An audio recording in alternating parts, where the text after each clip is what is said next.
What do we got? Well, okay. So can you actually do that with my tone? Yeah. So what we can do here is we can, if you play a little bit. Yeah. I actually have.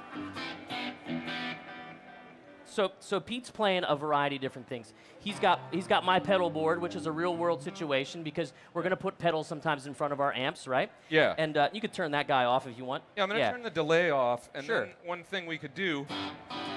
Because one of the coolest things about the is that reverb on too? No, the reverb's on in the aux. In the amplifier actually. Oh, in the amp. Yeah.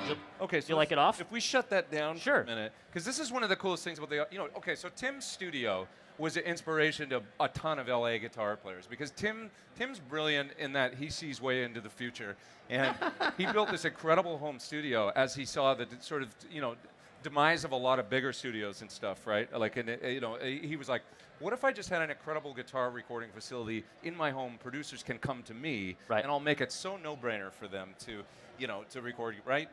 I mean, that's what. Yeah, put your hard drive into your Porsche and drive over. Yeah, right. That was the idea. So he's got an ISO cabinet and an ISO closet where you can close mic cabinets and stuff in his garage, literally built. But one thing that you can't even do with your incredible setup, and that is hard for me too, is room mics. Right. Room mics in a traditional studio, which is, I mean, a lot of great guitar sounds had room mics mixed in. So let's.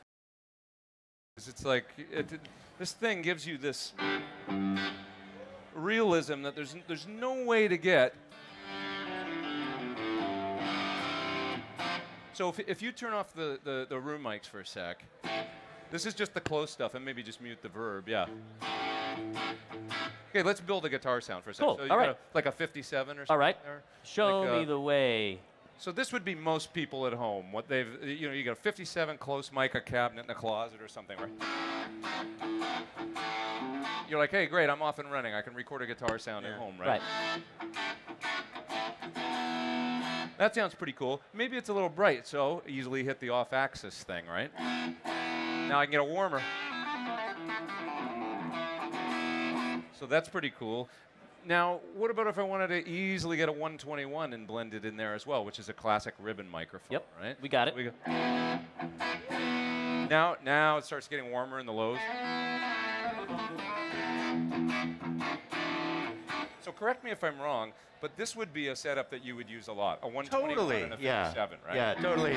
I always describe it, the 57 is a mid-range fist, and the 57 we've heard for decades, so we're really familiar with it. And then the Royer is like a big pillow around it. Yeah. And so you fill in all around this mid-range punch, this transient with the Royer. And exactly what I do. We've been having guitar pillow talk all day. And for those that don't know, that's, if you want to be hip in the guitar lingo world, say pillowy a lot. That's the new word on the street. So now we got this, but here's something that not even you could do with your killer studio, and I couldn't really easily do. My setup is the room mic. So if you open up the rooms and then just solo them. A great room. And what we're doing is, what he's demoing is the rooms being maybe in more of the live tracking area, where you can really get some distance. So this is like Mike's back in a room from the cabinet. Right. And do you want it? Hey, if you need it brighter, do you want me to take that rug away? So that's the dampening. So now it sounds like we're in a great big studio, and we've got this great. And once I unsolo. And now you've got the blended room mics with the close mics. So.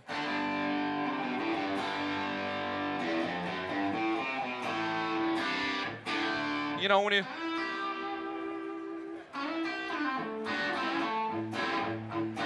And that kind of sounds like it, with the rooms blended in, right? I'll tell you what.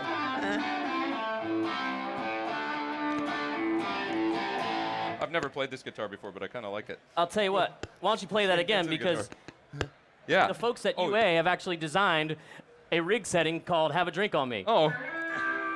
That sounds like the record.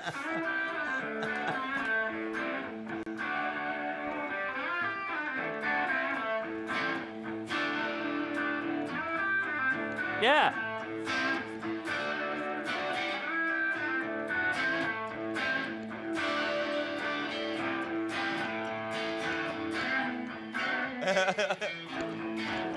We're not here. The volume police should be here any moment, and as well they should be. We didn't plan that. I didn't know That's you right. had that preset. Well, as soon as you played it, I was like, oh, let me find it. That's awesome. cool. So let me go back to sort of that bass tone again. It's actually pretty. Oh, you got it up Pretty here. close, You guys you know? can see this. So- this is the most beautiful thing about this thing that's been. It's been so much fun using this thing. Because just having this simple interface that looks, it's very elegant. Like UA is, they build stuff in a, user-friendly, elegant fashion that happens to sound amazing, don't you think? It does. So- And it only has the stuff you need the most. Right. Amazing modulations, amazing delays, amazing room sounds, one compressor that it sounds great and it's 1176, classic, and then the actual engine with the microphones. Yeah. It's not too many effects. The effects that you're gonna use. Right. Super high quality. One of my favorite things that you talk about, Tim, a lot is that you really never play clean. No. And It's all an illusion. I love that conversation because Yeah. my favorite sound is like a blackface Fender right on the edge of breakup, or a Vox like that, or anything that's got that little bit of hair on You it. have to get it to the point where it automatically sustains and compresses and the transient kind of disappears. Right. And then your hands kind of do the rest. I just turned that up to 10, I'm sorry. No, man. That's great. We have a barrier of folks here. That's So fun. clean. That's actually got a lot of dirt in it, but Right. it all blends together. Yeah. It sustains. It, Do you find in a track it disappears a little? Like that much dirt just kind of sounds clean almost in a track. absolutely. Yeah. One of the, you can speak on that if you'd like to, but you could maybe parlay that into something you talked about in an article where your demos are mini songs. And I think that's one of the things that most of us that watch your demos really enjoy is the fact that you're building, a half a dozen parts minimum sometimes when you do a pedal demo or any kind of demo. Give us the whole, we got time, so we want to hear the spiel about how that happens and how some tones are created to do that, some choices, be it speaker combinations or microphones. You can even talk about guitar settings. I think that'd be something real valuable for us to hear. My, the thing that I do kind of was born out of just by accident, really, but it was out of plugging in a piece of gear and then letting that take me you see the movie It Might Get Loud? Yeah. And the Edge talks about in the movie about how the gear is his inspiration. It's a funny scene, actually, if you haven't seen that movie, because he talks about, I think it's a guitar part in Elevation or something, where he's like, I use this and this and this and this and this, and then it sounds like this amazing part, but he goes, if I turn it all off, I'm actually just going like, it sounds like this with no effect or something.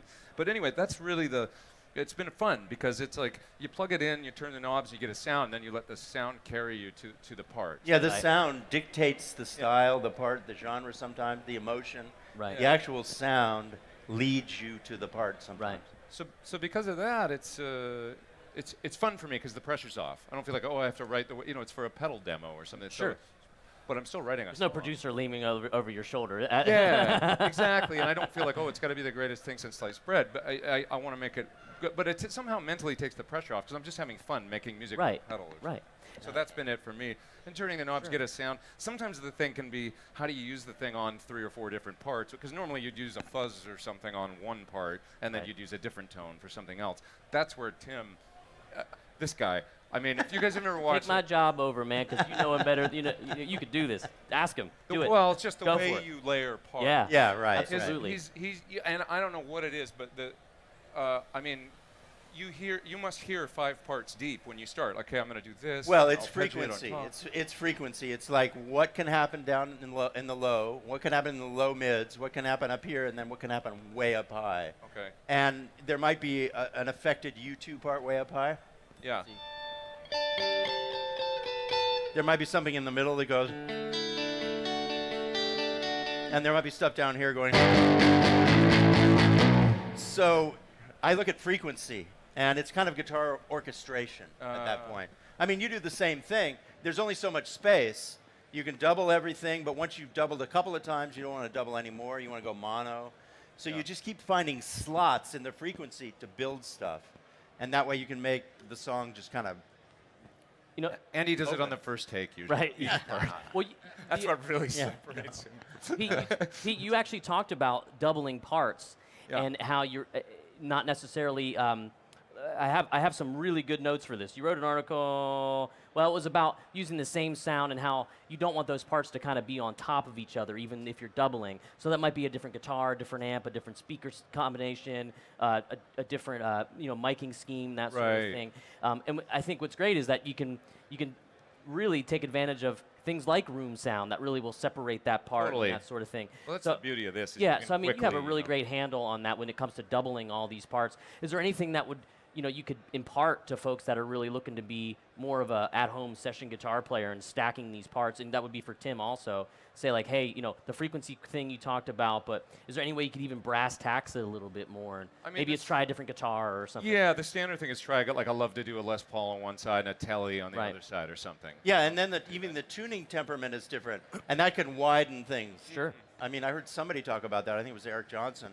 about the actual temperament, because of the scale length of a Fender versus a Gibson will give you a really nice thing if you're playing exactly the same part even. Yeah, really. yeah. And also, like, when you're using, like, delays, let's say you've got, like, a Telly here, a Les Paul spread over here, or something like that, and then you want a lead guitar up the middle, and generally people want echo, you want some delay, you want something. But many times, if you've got a stereo delay sounds great all by itself, but many times it's like all of a sudden it's getting in the way of the rhythm guitar. Absolutely. So like a mono tape-style echo up the middle can have more impact.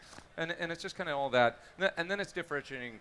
I find a big one is like, I don't know if you find this, but 250 hertz to 400 hertz or something on guitars just builds up as you do more and more tracks. Very quickly, low mid thing. So if you're recording at home, try cutting off everything below 60 or 70 hertz, unless you're playing like 5-string, death metal or something.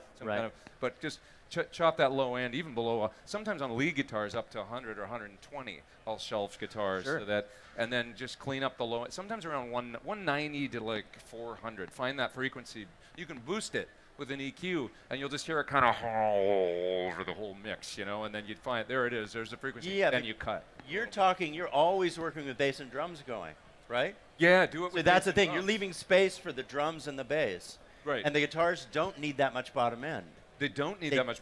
Need that much bottom end. A lot of the great mixers we work with, the minute they get our tracks, they just dial out the bottom end. Cut all that stuff. High pass it all day long. So you guys are really leading me into something that I want to do, because we're talking about frequencies and how they work with each other, and how you can impart maybe some help to folks that want to take advantage of that at home when they record. You both are really great with verbs and delays, and I've seen both of what you've done quite a bit. I'm going to put the verb and delay on you a little bit and put more of the brighter, punchier lead thing on that. Okay. So maybe we can play around. We'll go back to a rig that is maybe, I'll go back to this #1 setting here. I'll give you some verb. Okay. Here we go.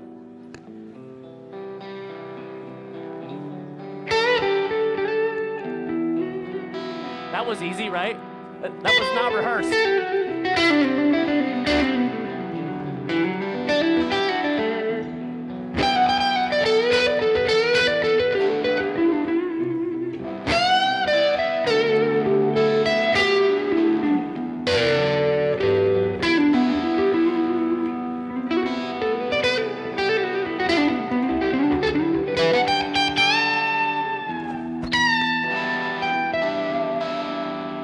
Keep going. Let me join in on this party.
kind of nasty. Yeah.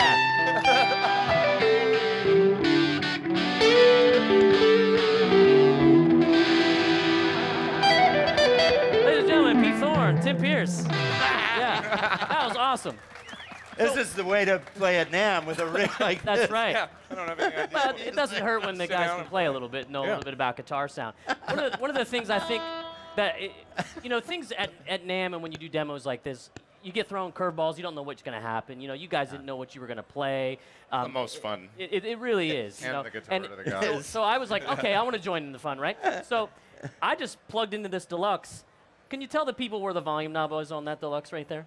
That volume knob's on 9.5. 9.5. That sounds good. What? Yeah, I mean, because you're hearing an amplifier the way that we all wish we could play it all the time, and it's really, really harnessed really, really well. I'm Yeah, a it's big really good. fan of load boxes and this type of recording and stuff in general. Yeah. And this is really why, because you can turn your amp into, and you can do it with a baby sleeping in the next room at 4 in the morning, and you can record your, right? I mean, it just makes tube amps really usable. Right. Yeah. Right? So, it's a So fun. guys, anything else you'd like to impart? If you had one thing you could say about getting guitar tone for your home recordings or for your records that you're going to release, and maybe a misconception or something that everybody does wrong their first go at it, they maybe something that we missed, whether it's we didn't talk about compression. That could be something that we could talk about. Do you guys ever use it? Do you do some post compression? I saw you talking about you're kind of an in the box compressor guy. We have a compressor available in aux, which really can be great. Any pitfalls that guitar players often will find themselves in?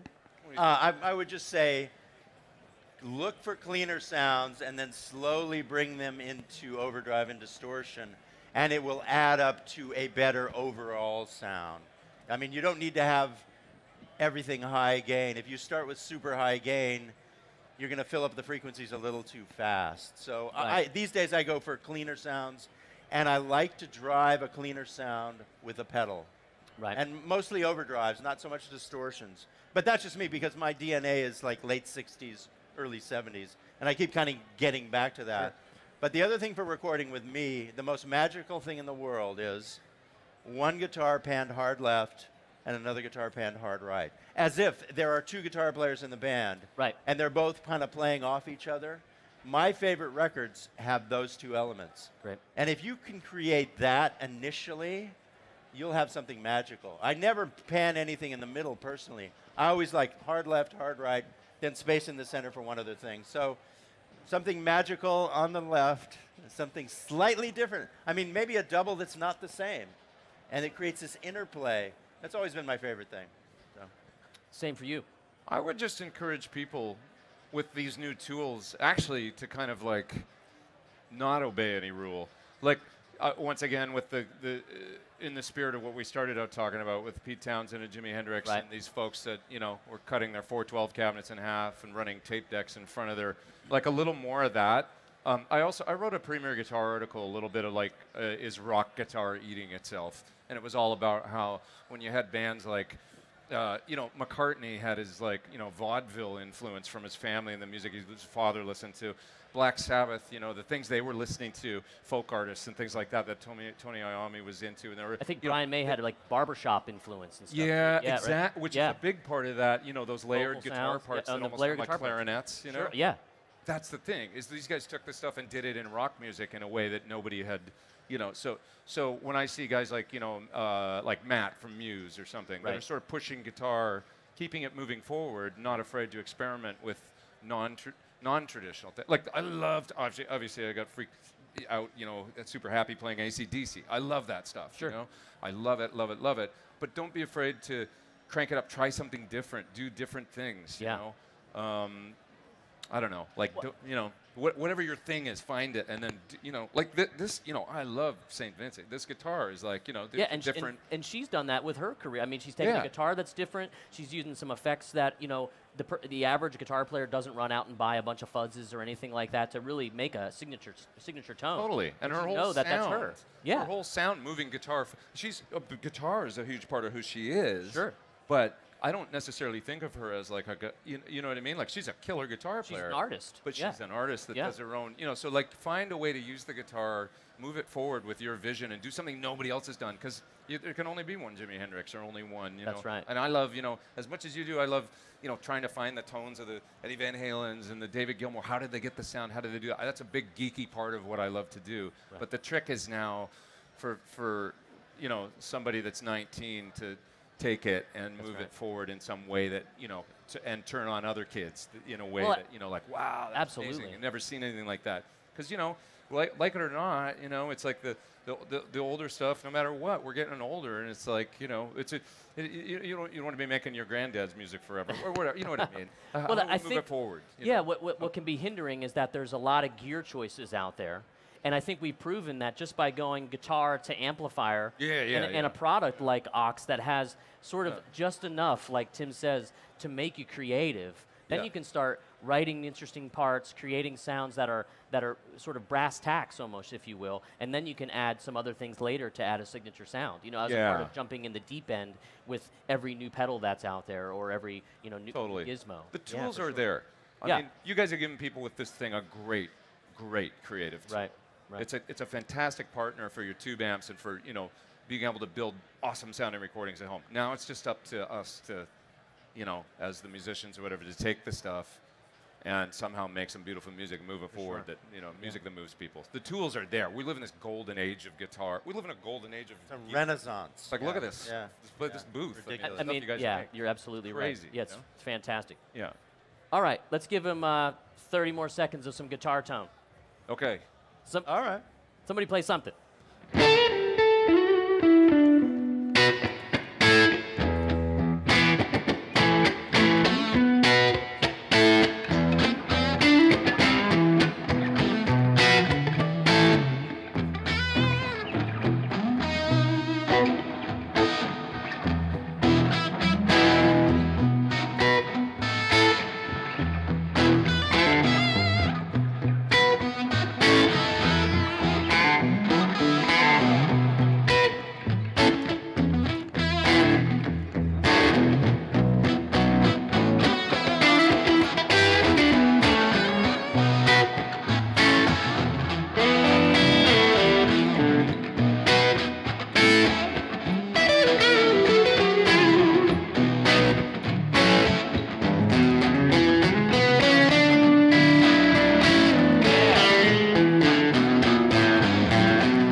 Ladies and gentlemen, put your hands together one more time for Pete Thorne and Tim Pierce.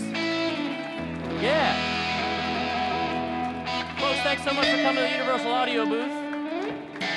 Every day at 4 o'clock, there will be an Aux Tone panel as well as demos by me at 11 a.m. and 12:30. Hope to see you there. Thanks again for coming out. Enjoy your show. Thanks, guys. Thanks, folks. That was great, man.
Howdy, folks. We're live here at the UA booth. My name's Hank. We're talking here with Ian Boxall. How are you? I'm doing great. How you doing, Hank? I'm doing good. Thanks for swinging by the booth. Oh, no problem. What's been happening this NAMM for you?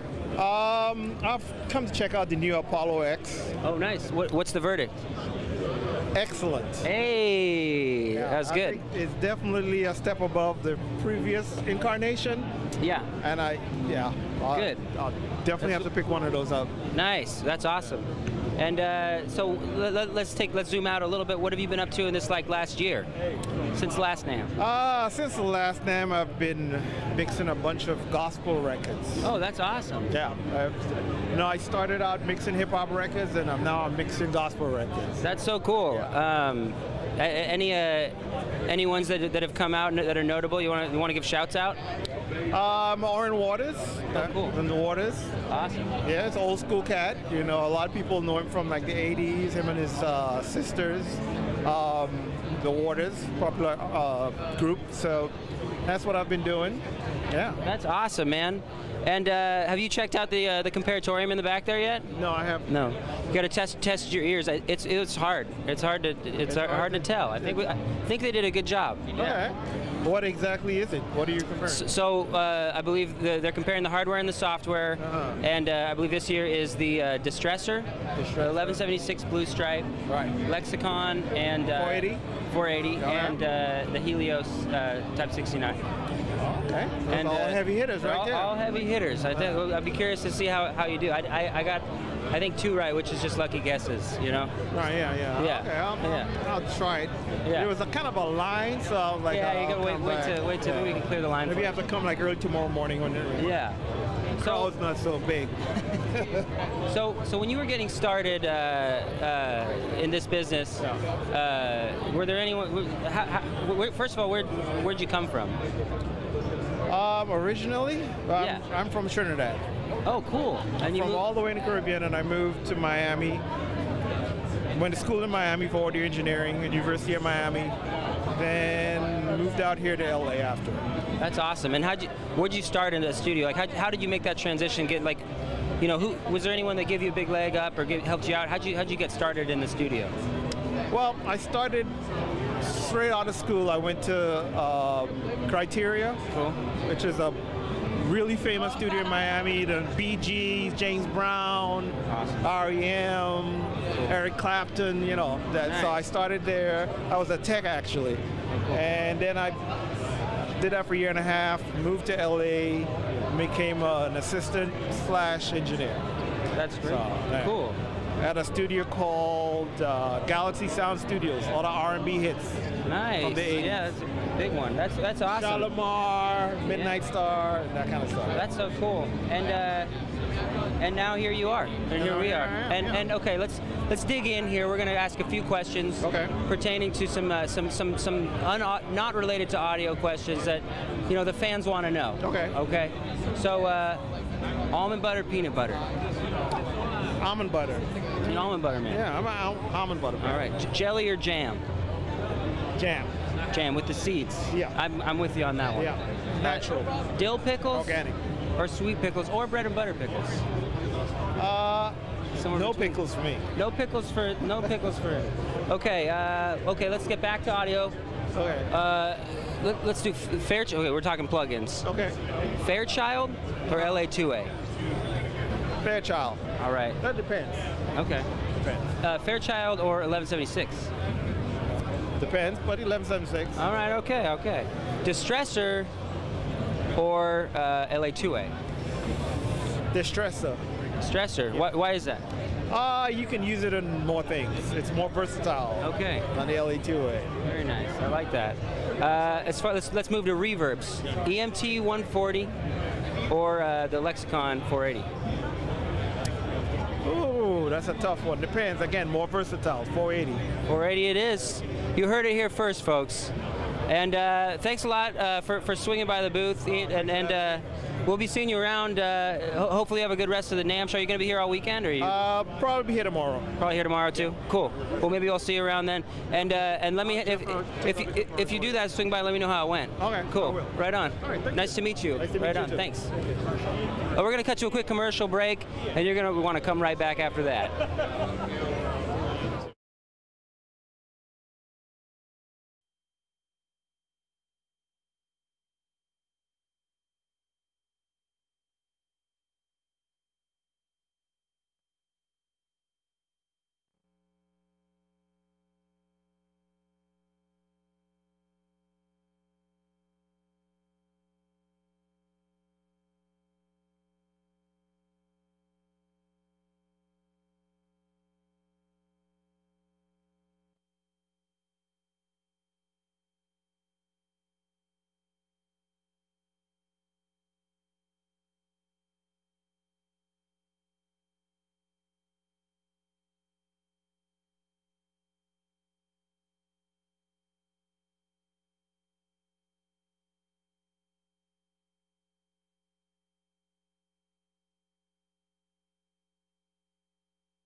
And we're back.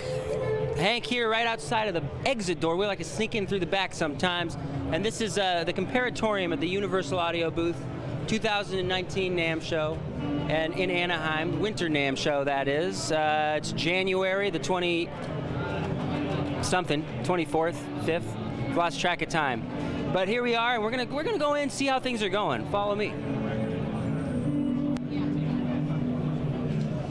Hey, Grace. Oh my gosh, look who it is. How's it going in here? Hank, how you doing? I'm doing fabulous. You know, it's pretty great. We've kind of transported back to, long time ago. Yeah, the 18 something. 18 somethings. Yeah. January something, 18 sometime. Sometime in the 18 something. Are people excited about this whole thing? Oh my God, they're stoked. Nice. Literally, the line has been like basically full all day. That's wonderful. That's what we like to hear. Yeah. And we got the player piano in action here. Let's keep walking. Yes, we do. How's it going? If it wasn't for this player piano, well, we wouldn't be dancing. That's right. It is typically my observation that the providence of technology short sells its promise. But in this case with UA, it's clear that our shot has gone clear over the moon. And in fact, we have reached grab of the stars, my friend. This has been a true success of science. You heard it here first, ladies and gentlemen. Do you track that through the 610 console over there? The 609 console, rather? Well, we've tried it, but acoustically, it does not fit. Okay. The waves are too big, sir. Okay, I see. Well, thanks a lot for talking to me. And your name, sir? My name is Ben Lomond. Ben Lomond. And Ms. Bonnie Doon. Ms. Bonnie Doon. Well, thank you. Well met, sir. I took you for an earner the minute you come into my sight. Thanks a lot for chatting, you guys. Keep up the good work. There's a lot of happy customers rolling through here. Let's get this piano up and running, and we'll have a good time. Fantastic. We're gonna talk to Steve. Is he going by Steve or? Oh, Felton Brookdale, Mr. Brookdale. How are you? My good man. How are things? Excellent. How are things back in the bar? The Comparatorium is doing quite well. Right. Wonderful. Thank you. So what's the verdict? How are they doing?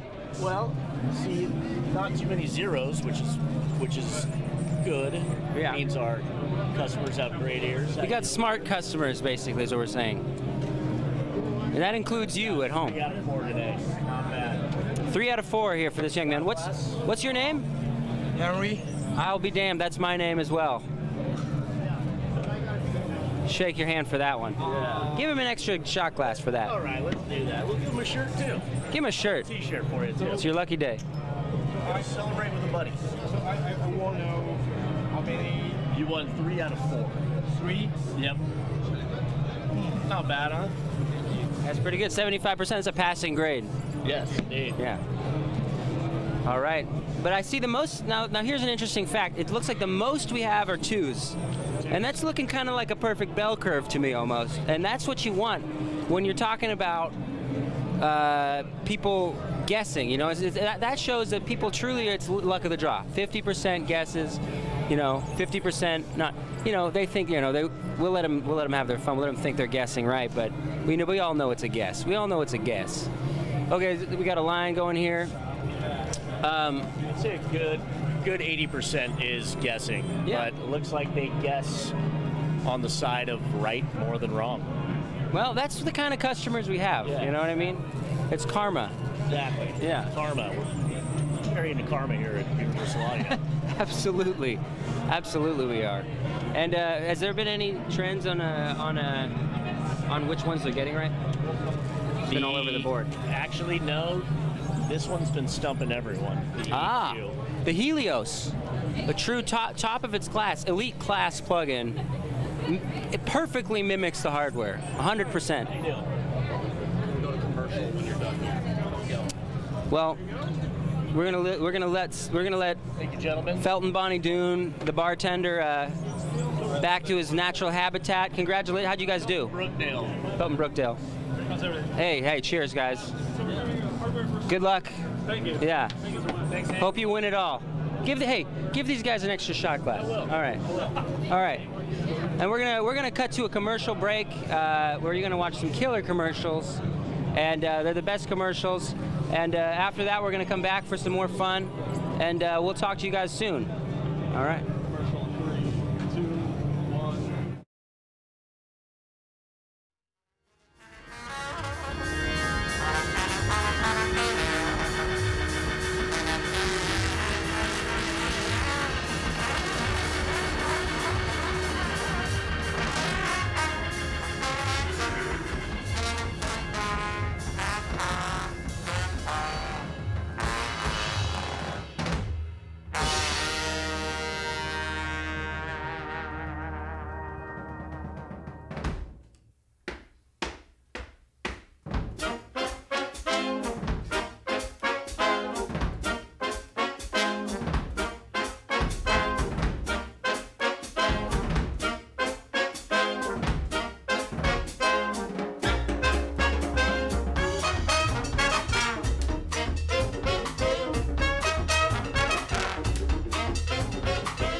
Okay, let's try one.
First years I ever played mine, I sang down to the ground. Got so tired of being nervous, so tired of being nervous, that I finally turned around.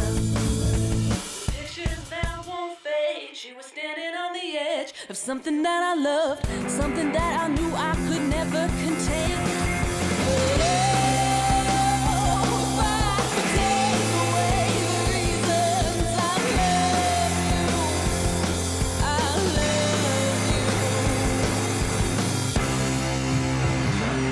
But if you talk about it, then it's a no. Now if you talking about it, it's a show. But if you move about it, then it's a go. Dynamic electromagnetic style sensors, golden timber circled, enjoyed only by the members. Heat sparkles, brand new octaves upon the spinners. Movement improvement, smooth shit, you grooving, you a winner. Supervise on the flow, sleep, go out fast, but it come back slow.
How's it going?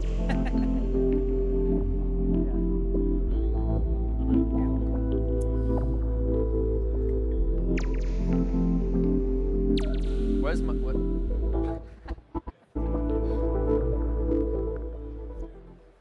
How's it going, NAMM? 2019, day number 1. It's 5:00 p.m., and that can only mean one thing. The guitar is tuned. We heard sound coming out of the Prophet, the keyboard.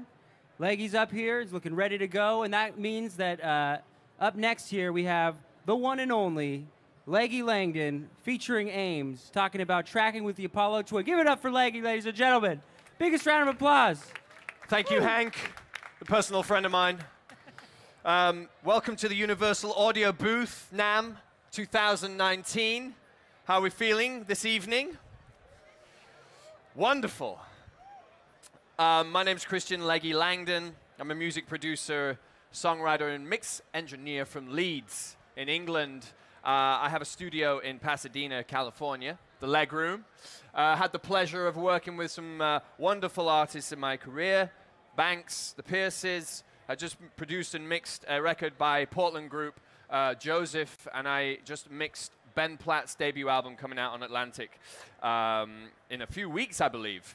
Anyway, I am here today to talk to you about Apollo Twin in the context of I'm going to try and simulate a typical pop songwriting session. And all we're going to need is an Apollo Twin.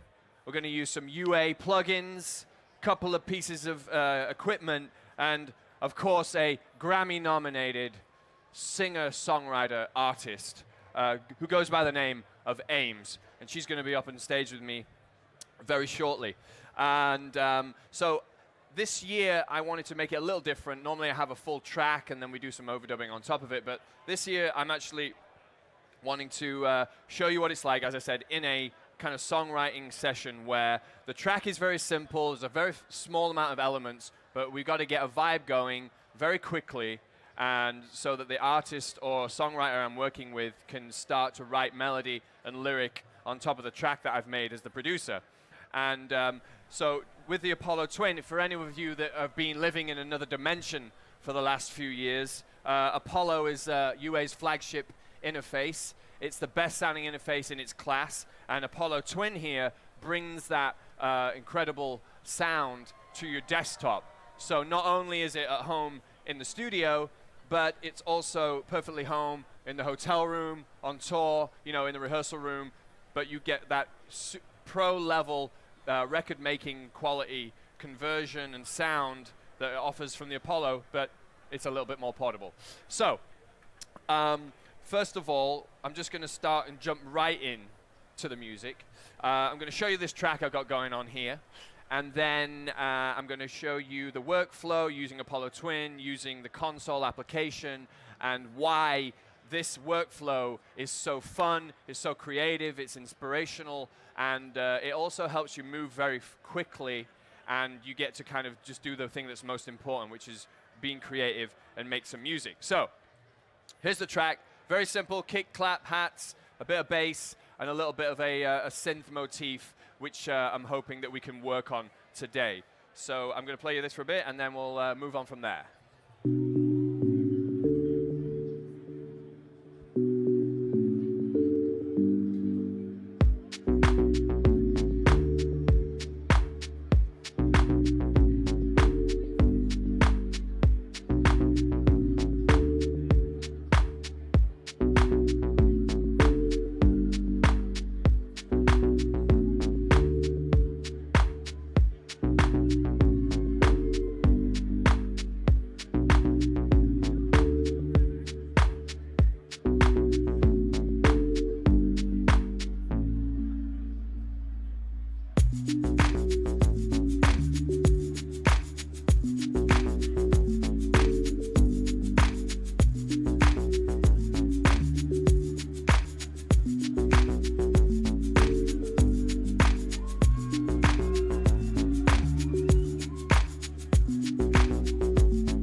Okay, so that's the basic track, okay? As you can hear, very simple but really effective. It's got a great vibe going on, and you can see that with very minimal elements, with great sound selection, we can get a good vibe happening. So, let me show you now the fun stuff. If I move over here into console, this is the application that controls all of your physical inputs into your Apollo Twin.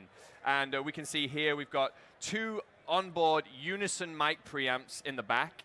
And I also have a high Z input on the front for electric guitar or things of that nature. And this is where we get creative. And now you probably were saying, well, you know, I can put plugins in Logic, and, you know, it's not a problem for us to use plugins in that way. But you all know that as you keep adding up the plugins in your Logic session, your VIs, you're going up in, you know, the session's getting more complex, your computer can start getting a little freaky, if you know what I'm saying. You start messing with that latency, the buffer. There's a whole disaster. the artist starts freaking out, she's left, your career's over, you may as well just quit music altogether. Not if you're using an Apollo Twin, because this baby has onboard DSP processing. What that means is that it's taking the load off, you know, of your laptop, of your Logic session with the onboard processing here. And what you're doing is we're going to create the sound on the way into Logic, before Logic. Think of it as almost an input console where you're starting to create your sound. So let me show you what I mean by that. First of all, I've got my Prophet 6 over here, and that's plugged into the line input on the back. There it is. So what we're going to do now is I'm just going to bring this game back a little bit, and in this slot here, this is the unison slot. Okay, so UA make preamps very transparent, and they do that for a reason, because they want you to add your own flavor to it using this unison slot. And basically what you can do here is you can come in here and choose what kind of preamp you want. Okay, 1073 Neve, SSL E channel strip, okay, API Vision channel strip. In this instance, let's just use this Century Tube channel strip. So now, as this has been initiated into the unison slot, the unison preamp has now taken on the characteristics of this channel strip. And we can start using compression, we can start increasing gain, getting some nice analog vintage warmth happening. And this is all happening in relation to the physical mic pre, okay? And so I'm just going to give a little bit of level here. I'm going to put the compression in, turn this up a little bit, and then I'll start getting my sound like this. Let me just turn this up a bit. I'm going to add a little bit more gain here.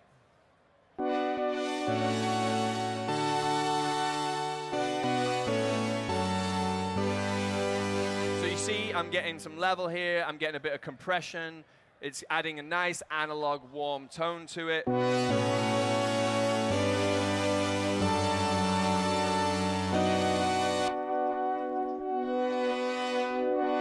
So it's subtle, and it's just getting the tone nice, and the sound of the synth is getting improved nicely. Now, let me show you some effects that we could add in real time here. Let's just come in here and have a look, and maybe we want to add, I don't know, a bit of tape echo or something like that. You know what? Let's use a flanger, because we're crazy.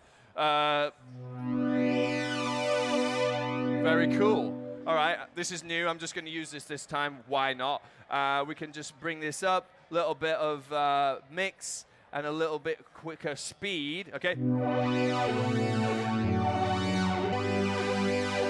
Okay, I'm going to take the mix down a little bit. Now we've got this sound.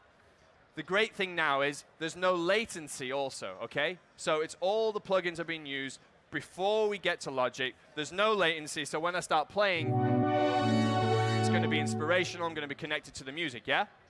So I've got my sound. Let's go back to Logic, okay? Now, this chorus section here with the shaker, I feel like we could add a little bit more vibe to it. So I've got my track here. Going to put it into record, and let's just see what happens, all right?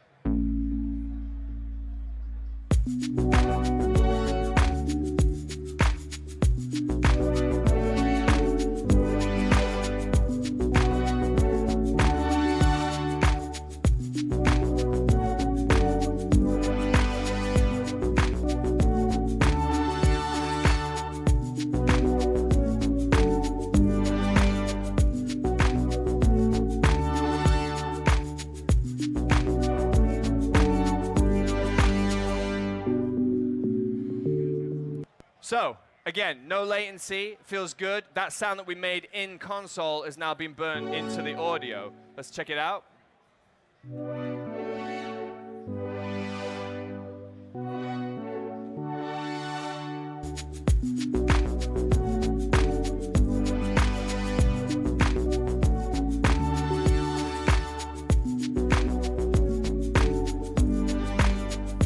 So the compression, the mic pre, and the flanger is all burnt into that audio. You can see no plugins on the track. So we're moving on. We're not adding any extra juice to the Logic session. Everybody's happy. It's all wonderful. We're making hit records very easily. Now, I promised you a Grammy-nominated singer and songwriter, and I was not lying. She's here. She's just made it in from the direct from the limo. Please welcome to the stage, Ames, everybody. How you feeling, Ames? I'm good. How are I gotta you? just turn your microphone a bit. There you go. There she is. I'm good. Wonderful. How are you guys? Yes. They're pumped. They're excited. Yes. This is the last demo of the day, so you know, That just limo watch was out. so fun. Yeah. Okay, so Ames, I'm telling them about a typical songwriting session. Okay. So as a producer, right, I'm going to bring you a little track, a little vibe, right? And I was saying how the simpler the track, the better for you as a top liner. Now, what's a top liner?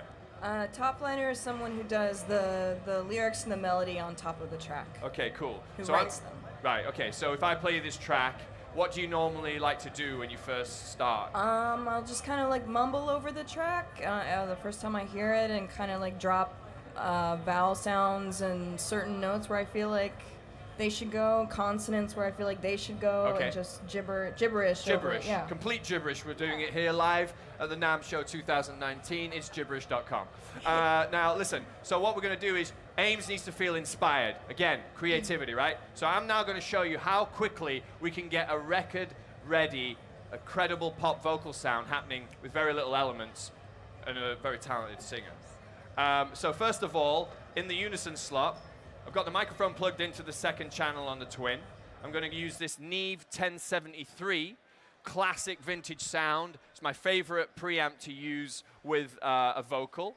All right, and on board here with the Twin, we have this. We've got a low pass filter kicking in here, so we're going to get rid of all that super low frequency.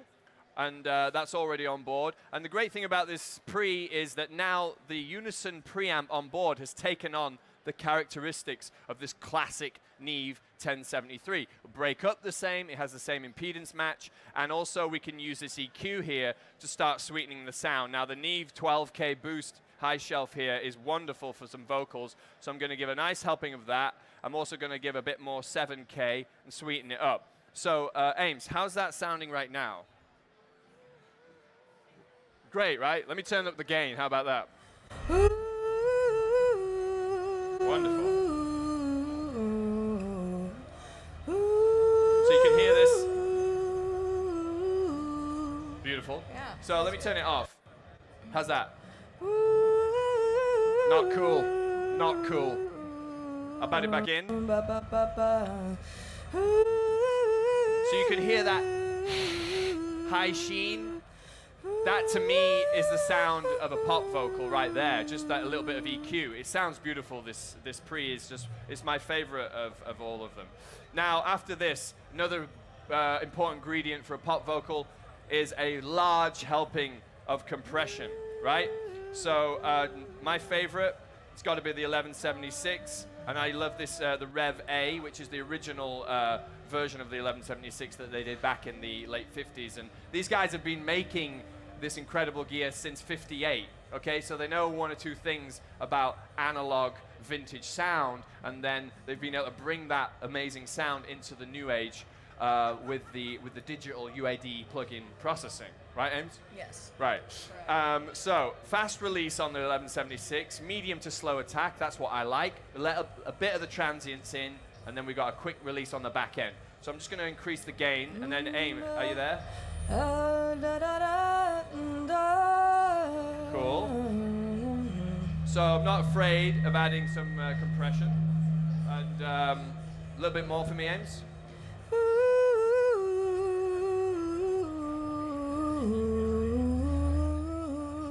Wonderful. So yeah, you know, I can go to minus 10 dB of gain reduction if I want. I'm not really that bothered, because what it does is it keeps me locked in and keeps the vocal present, in your face, aggressive, and it helps me keep the vocal sit in the track. So another important piece here for a great vocal sound is some reverb, of course. So this is my favorite right now. It's the Lexicon 480L. It's pretty new out, and I'm using this on everything right now at the moment. It's just absolutely beautiful. And even just straight out the bat as you turn it on, I'm going to add a bit on the send, and then Ames, are you there?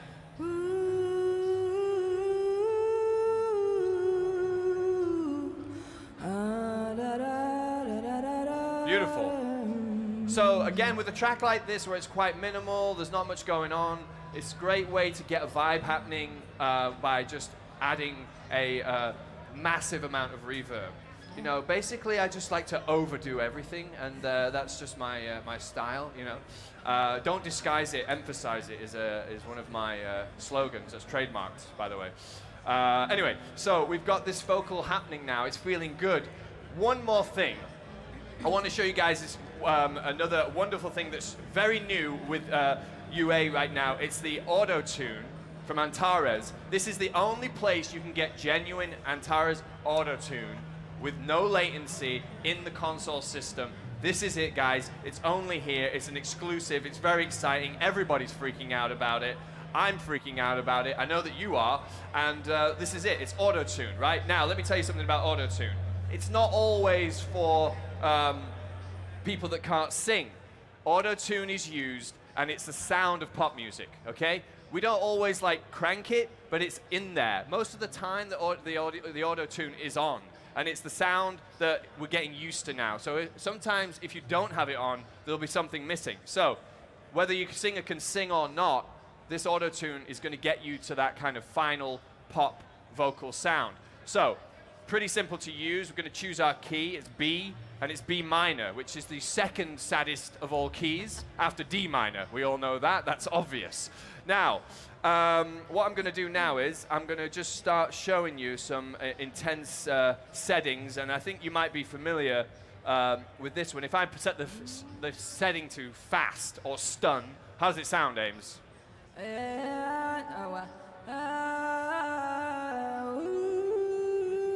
So we all recognize that sound, right? Yeah. Do you believe? So that's what's happening there is it's sped up to the fastest setting so that it just keeps shifting into the next note within the key. So you're getting that effect. That's how that effect happens. We can actually knock that back and make it a bit more natural. But for a little bit of fun, I'm going to run the track, and Ames is going to do a bit of a riffing and a scatting, as they call it, right? Yeah. She's going to get some vibes going on for this track that I've made for her and see if she can feel inspired with the vocal sound that I've made for her. All right? Everybody with me so far? Not moving too fast? I could slow it right down.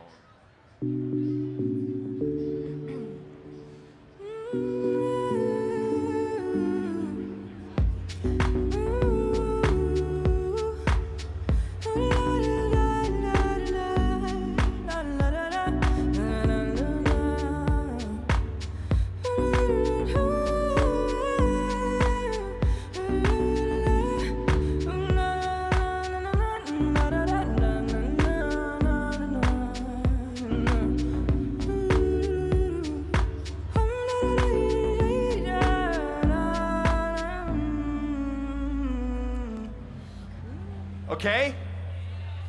So, what that does is, one of the cool things about it is it's obviously a little bit overkill, but it is helping lend the melody, and as she's singing and riffing, it's in the key of B minor, and she's starting to kind of feel her way around the song a little bit, and it actually can be a creative tool to help you, inspire you for melody choice and phrasing and that kind of thing. I wouldn't ordinarily do some of those notes. What's that? I wouldn't ordinarily hit some of those notes. Probably, exactly. Had it not like nudged it. Right. So it's a tool as well, right? Cool. It's a creative tool. So let me get my guitar out, because what we're going to do now is we're going to have a bit of a jam. And I think that Ames has been thinking about the lyrics for this song. And so while I've been talking, she's actually written an entire song. That's because she's Grammy nominated, right?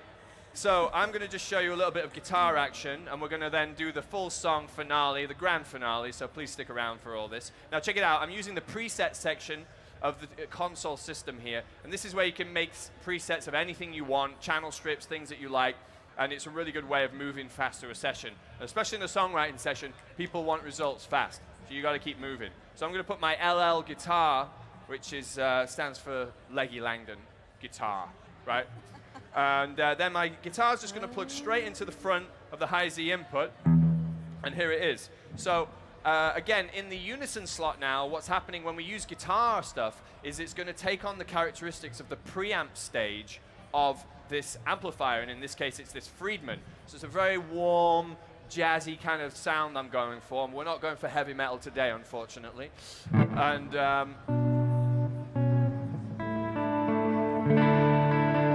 so really nice warm tone. which is perfect for this song. And but if I start to crank that gain on there, I can definitely make that amp start singing and make it respond in the way that you would expect an amplifier to respond. Finally on this, I've also got a little bit of tape echo, a little bit of slap delay to kind of just give me a vibe, right? So again, no latency. And it feels good, okay? So, I got my vibes. Ames, have you been working on the lyrics? Yeah. You ready? Yeah. Okay, she's ready with the lyric. I got her. I've got my, I'm gonna just back off this auto-tune a little bit so we can get a bit more of a natural sound for Ames. I've got my guitar, we've got the song. Can you believe that we just wrote a song in real time in front of you live, NAMM 2019, Thursday. I feel good. We're gonna play this song for you now. It's called, what's it called, Ames? Hold on. Hold on. All right. Hold on. Let's do it. This is it.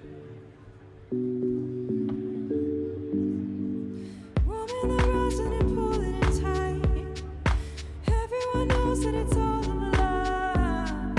Blood on your cheek and your hands in the dirt. They say them equal inherit the earth.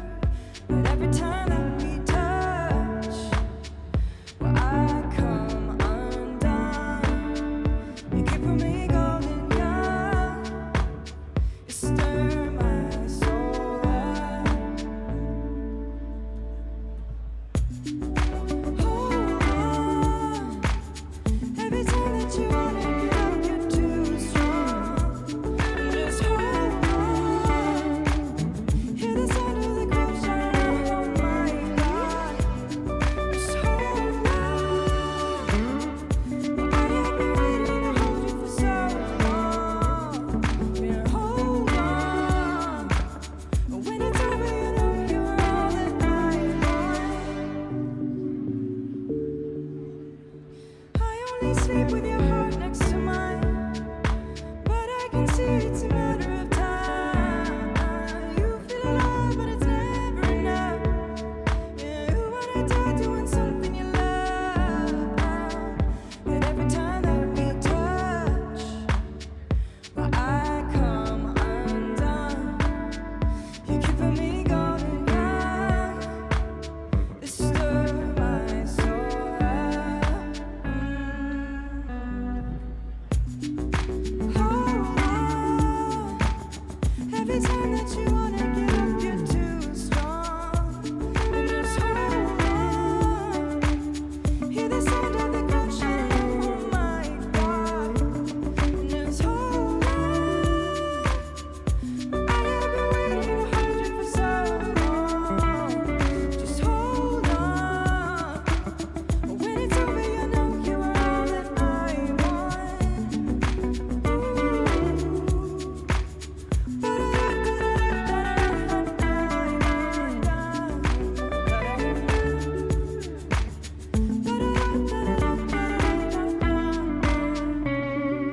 Hold on. That's it. What do you think? Grammy worthy? Okay, guys. So there you go. Very simple. It's all about making the sounds feel great on the way in and doing everything you can to make it sound great in the simplest form. And with the UA system, with Apollo Twin, it's very easy to do. It's very inspirational. It's creative and it's fun. All right? It makes it all about the music again. So if you want to check out more about the Apollo Twin, there's 3 models of them. It's on uaudio.com.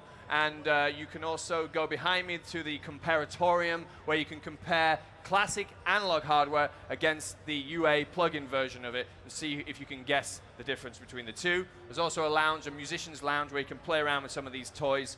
And they're also giving away some free stuff tomorrow now. And I think one of them is an Apollo Twin. So you can win big.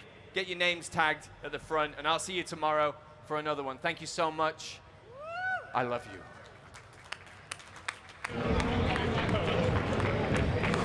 Woo! Well, I'll tell you what, folks, that was one heck of an epic first day at NAMM 2019. We had such a good time. A huge thanks to Leggy Langdon, Ames, Fab DuPont, Monsieur Pernay, Jakir King, Mixed by Ali, Tim Pierce, Corey Congilio, and of course Pete Thorne. And tomorrow you're going to want to come back and stick around because we got interviews and demos from Shakir King, Eduardo Cabra, Tim Pierce, and much more.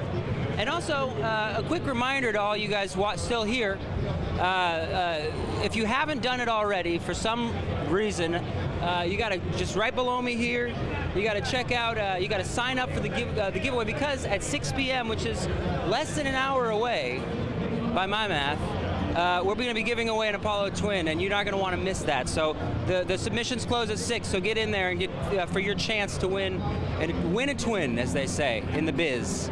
Thanks again, everybody. We'll be back here tomorrow, bright and early, for day 2 of the 2019 NAMM show. Hank here signing off. Have a good day.